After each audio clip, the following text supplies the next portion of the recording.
We are told President Trump will be talking about his accomplishments since taking office and what's to come in the new year. President Trump's tariffs and affordability dominating the first year of his second term. The nation's unemployment just this week ticking up to 4.6%. That's the highest level in 4 years. Tonight, a new Quinnipiac poll out this evening showing 65% of voters rate the state of the economy as poor or not so good. 50% say his policies are making things worse. He campaigned on the promise to bring down prices on day one and acknowledged after winning the presidential election that he won in large part because of his promises on prices. But the cost of many items remains stubbornly high. Tonight, 64% of voters say the cost of living is a very serious problem. All of this unfolding tonight as Congress is set to go on break without extending tax subsidies for the Affordable Care Act. More than 20 million Americans are about to see their health care costs skyrocket come the new year. Let's listen to President Trump tonight. Good evening, America. 11 months ago, I inherited a mess, and I'm fixing it. When I took office, inflation was the worst in 48 years, and some would say in the history of our country, which caused prices to be higher than ever before, making life unaffordable for millions and millions of Americans.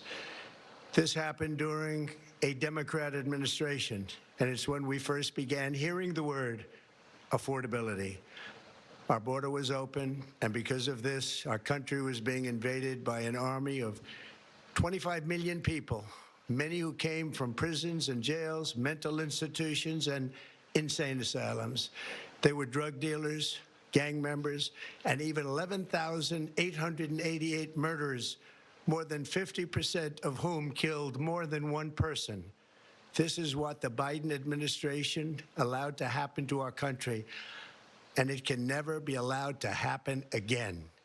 We had men playing in women's sports, transgender for everybody, crime at record levels with law enforcement, and words such as that just absolutely forbidden.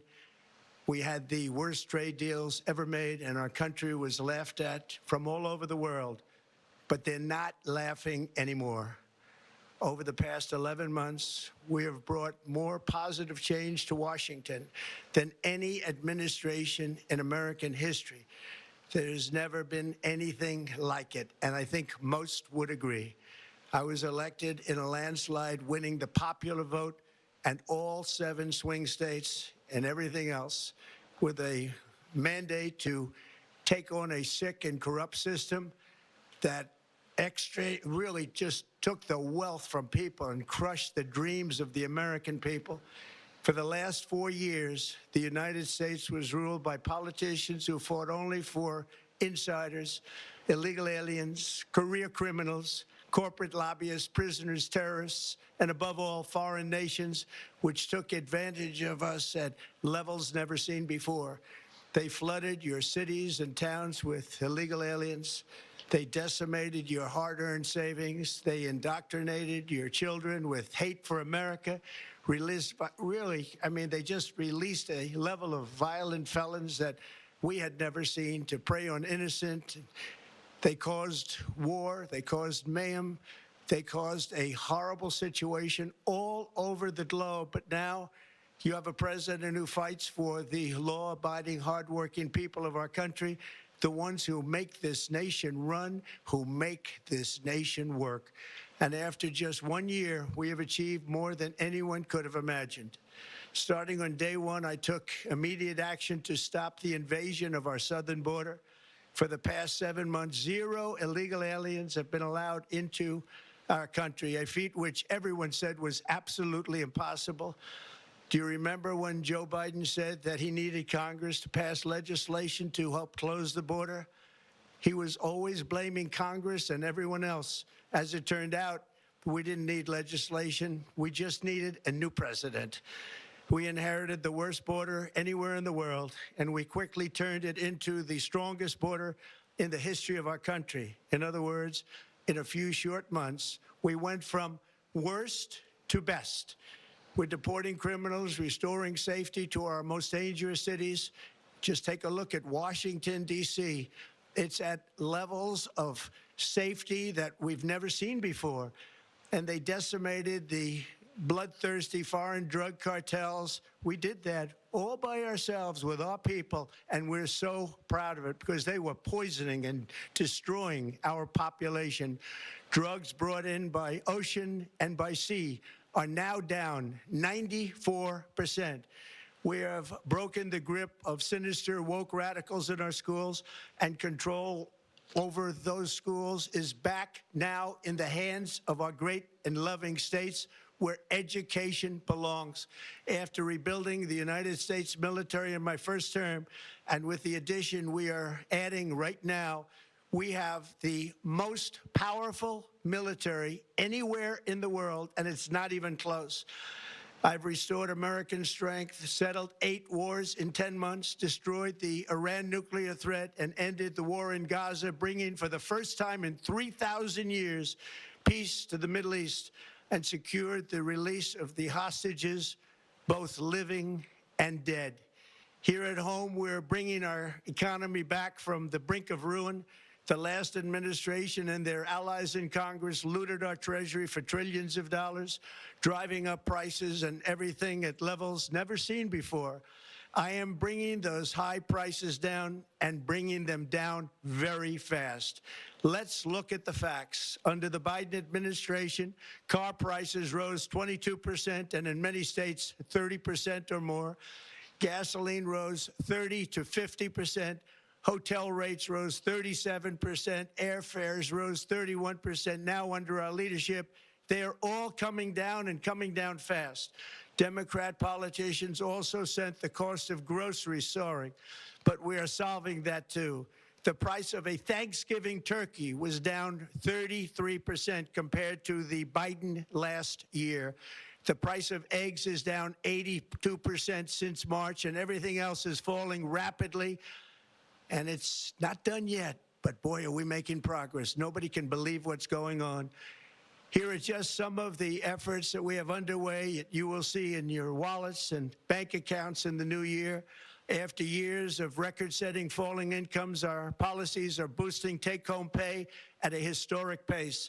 Under Biden, real wages plummeted by $3,000. Under Trump, the typical factory worker has seen a wage increase of $1,300. For construction workers, it's $1,800. For miners, we're bringing back clean, beautiful coal. It's $3,300. And for the first time in years, wages are rising much faster than inflation.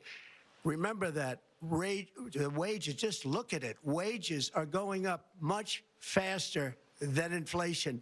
How big is that?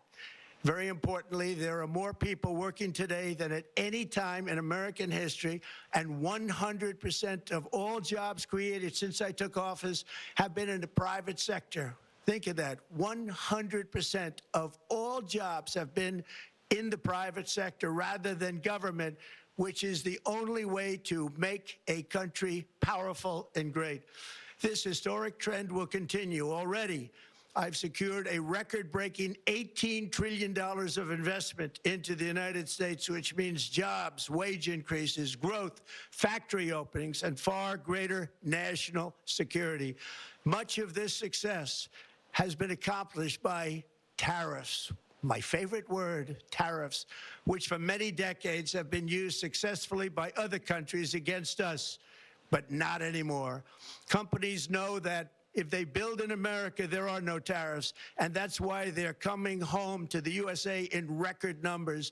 They're building factories and plants at levels we haven't seen, AI, automobiles. We're doing what nobody thought was even possible, not even remotely possible. There has never, frankly, been anything like it. 1 year ago, our country was dead. We were absolutely dead. Our country was ready to fail, totally failed. Now, we're the hottest country anywhere in the world, and that's said by every single leader that I've spoken to over the last 5 months. Next year, you will also see the results of the largest tax cuts in American history that were really accomplished through our great, big, beautiful bill, perhaps the most sweeping legislation ever passed in Congress. We wrapped 12 different bills up into one beautiful bill. That includes no tax on tips, no tax on overtime, and no tax on Social Security for our great seniors. Under these cuts, many families will be saving between $11,000 and $20,000 a year, and next spring is projected to be the largest tax refund season of all time. Because of tariffs, along with the just passed One Big Beautiful Bill, tonight I am also proud to announce that more than 1,450,000, think of this, 1,450,000 military service members will receive a special, we call Warrior Dividend before Christmas, a Warrior Dividend. In honor of our nation's founding in 1776, we are sending every soldier $1,776. Think of that. And the checks are already on the way. Nobody understood that one until about 30 minutes ago. We made a lot more money than anybody thought because of tariffs, and the bill helped us along. Nobody deserves it more than our military, and I say congratulations to everybody. And by the way, we now have record enlistment in our military, and last year we had among the worst recruitment numbers in our military's history.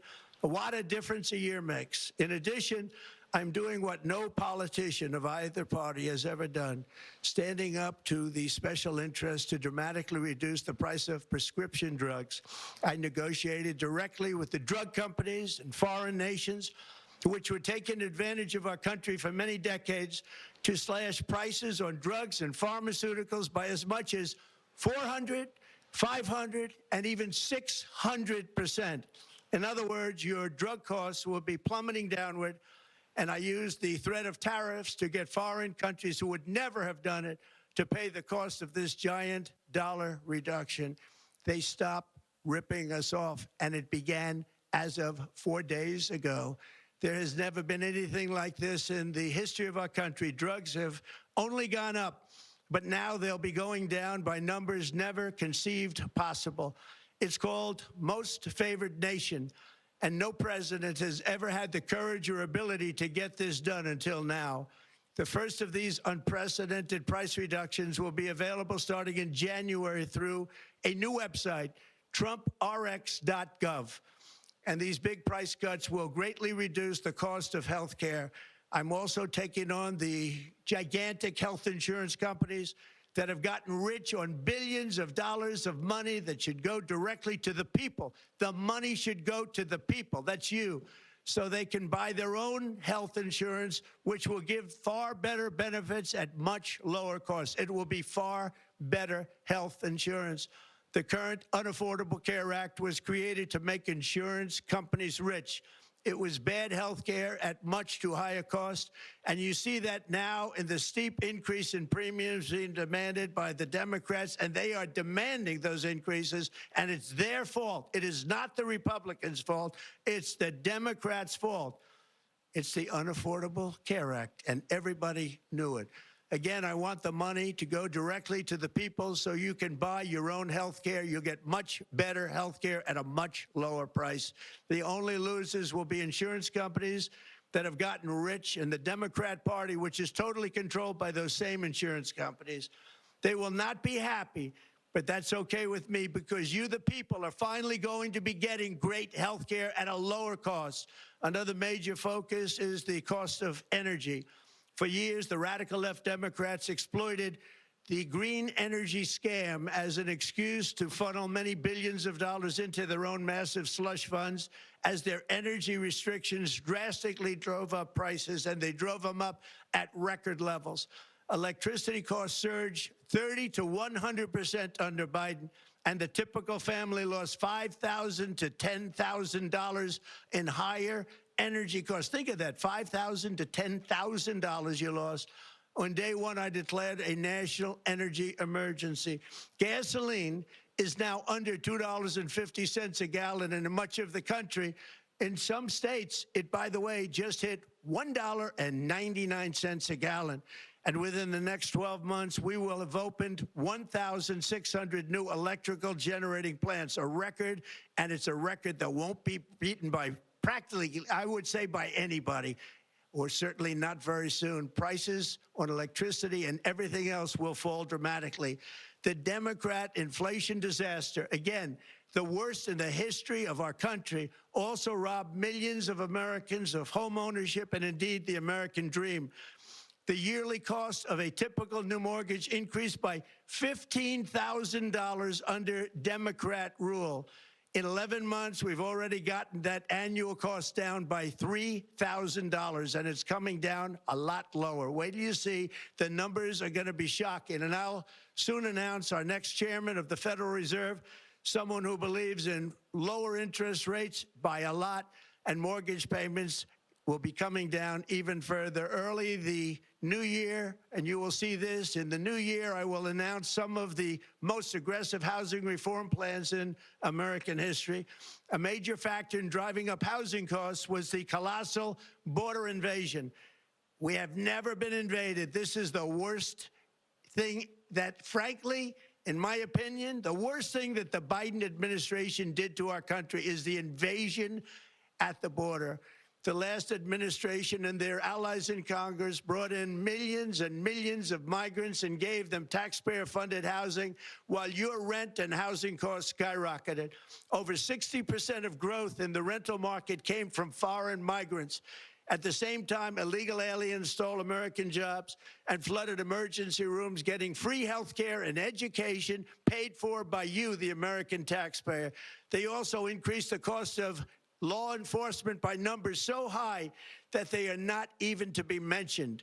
For the first time in 50 years, we are now seeing reverse migration as migrants go back home, leaving more housing and more jobs for Americans. In the year before my election, all net creation of jobs was going to foreign migrants. Since I took office, 100% of all net job creation has gone to American-born citizens, 100%. In the end, government either serves the productive, patriotic, hardworking American citizen, or it serves those who break the laws, cheat the system, and seek power and profit at the expense of our nation. Look at Minnesota, where Somalians have taken over the economics of the state and have stolen billions and billions of dollars from Minnesota and indeed from the United States of America. And we're going to put an end to it. For so long as before my election, the vast majority of good and decent Americans were forced to watch as corrupt politicians plundered the halls of power, exploited our taxpayers, and pillaged every system that makes civilized society function. But not anymore, and you see that every day, not anymore. We're putting America first, and we are making America great again. Very simple. We are making America great again. Tonight, after 11 months, our border is secure. Inflation has stopped. Wages are up. Prices are down. Our nation is strong. America is respected, and our country is back, stronger than ever before. We're poised for an economic boom, the likes of which the world has never seen. Soon we will host the World Cup and the Olympics, both of which I got. But most importantly, we will celebrate the 250th anniversary of the Declaration of Independence. There could be no more fitting tribute to this epic milestone than to complete the comeback of America that began just 1 year ago. When the world looks at us next year, let them see a nation that is loyal to its citizens, faithful to its workers, confident to its identity, certain to its destiny, and the envy of the entire globe.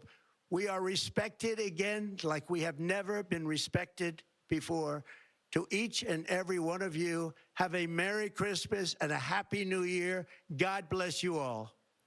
President Trump from the diplomatic room at the White House there, marking 11 months into his administration, talking about what he believes in these first 11 months are successes, securing the border, talking about the ongoing ICE operations, the deportations in this country, talking about the affordability issue in this country, laying the blame on the previous administration, now a year into his administration.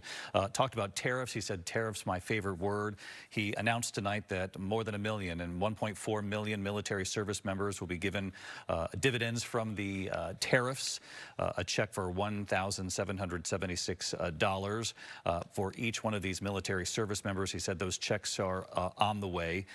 When he talked about health care insurance premiums, a lot of attention on this right now because of the Affordable Care Act. Congress ready to go home for the holidays, it appears, without doing anything to extend subsidies, which means for at least 20 million Americans, their health insurance premiums are set to skyrocket after the first of the year.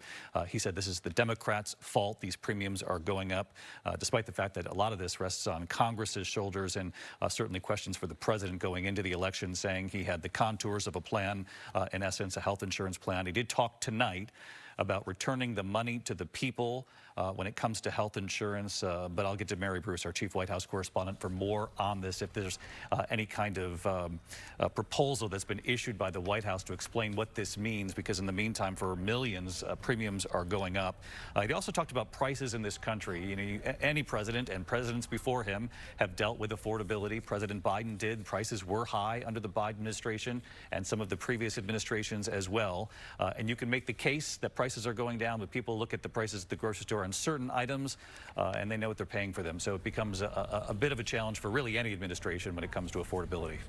It certainly does, David, and the president just there said that prices are coming down and fast, but the latest government data actually shows that consumer prices are up 3% compared to a year ago, and that trend isn't going in the right direction. That same data showing that prices have been ticking up for the past 5 months. Now, the president is right. Gas prices are down, but Americans are paying more for groceries. They are feeling that when they go to the grocery store. According to the Bureau of Labor Statistics, the prices of groceries is up from a year ago, including on products impacted by Trump tariffs. Coffee up 41%, sirloin steak up 20%, frozen orange juice up 12%. Utilities also up, the cost of housing. The typical household, David, is now spending $208 extra per month compared to the same time last year because of inflation. That's according to Moody's Analytics. And look, the president is trying to paint a rosy picture here. He is pitching the fact that his policies are working, but he also knows that Americans simply are not feeling that. And that is the huge challenge for this administration and Republicans heading into the midterms, David. Making the case, of course, stay the course. He believes his policies are working, and you heard him talk about the year ahead, talking about what's coming to America when it comes to the Olympics and other events that he says he helped bring to America, and said an economic boom is on the way. Part of his message heading into the holiday here and the new year. Our chief White House correspondent, Mary Bruce, on the president tonight. Mary, thanks so much. We'll have much more tomorrow on Good Morning America, and of course, I'll see you tomorrow evening for World News Tonight. From all of us here at ABC News, thank you for watching. We return you now to regular programming. Good night. This has been an ABC News